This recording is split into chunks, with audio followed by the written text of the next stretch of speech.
So I'm just in the garden today collecting some ingredients for my smoothie, and I just wanted to get some footage of this plant right here.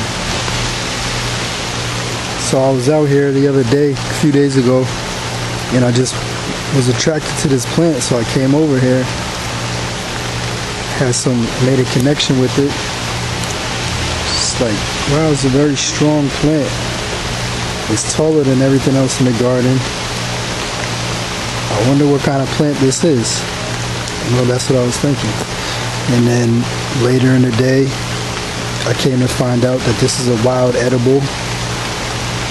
I was told that this plant is high in iron.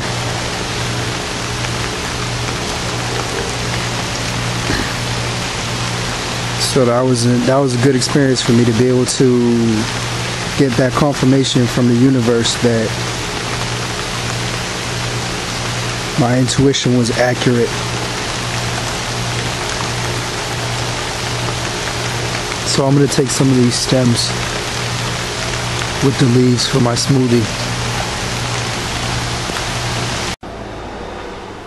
Peace. So I'm here today with another smoothie recipe, and this is a look at the ingredients. So everything here is store-bought, whereas this is all stuff that I picked out of my garden. So what I'm going to do is just blend these things first and then add these. So here's a look at today's smoothies.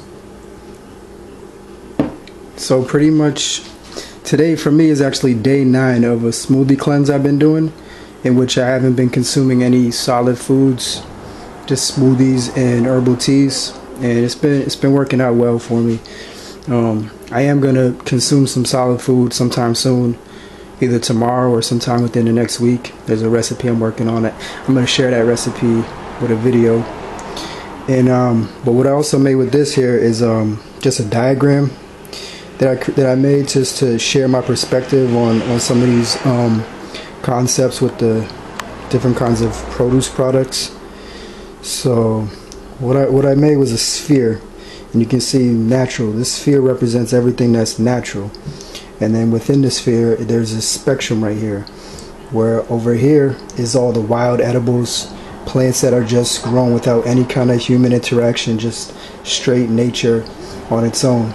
So then moving down the spectrum, there's the organics, which can be cultivated by humans, but there's no synthetic chemicals used during the cultivation. That's what organics would be.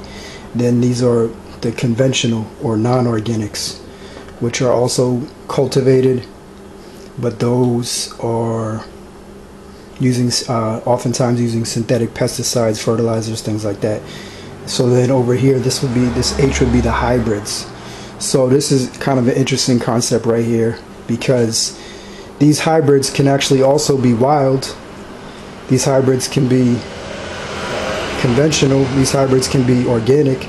But it's kind of closer. Oftentimes, like when you go to a grocery store, it's a hybrid of some sort. So that's why it's kind of like more closer to these GMO things. And then what you see is outside of the sphere is where the GMOs are, and it's like I put it like right next to the sphere, because it's basically GMOs would be something created outside of nature that's then implanted in nature. So I put it outside of the sphere because that's basically, from my perspective, that's what I stay away from. I make an effort not to consume any GMO products. So basically what I do, the reason why I have this spectrum, the way I see it, is that all the best energy and nutritional value would be on this side of the spectrum. So I try to stay over here, but I know as long as I'm within the sphere, it's okay. Like I'm still getting energy and I'm still nourishing myself as long as I'm eating natural foods. So that's why I basically made this this diagram, just to show how what I've done is try to simplify my perspective when it comes to these things, because there's definitely a lot of variables, like, you know, like these things like go in both directions, you know what I mean? So that's my way to simplify it. So thanks for watching. Peace.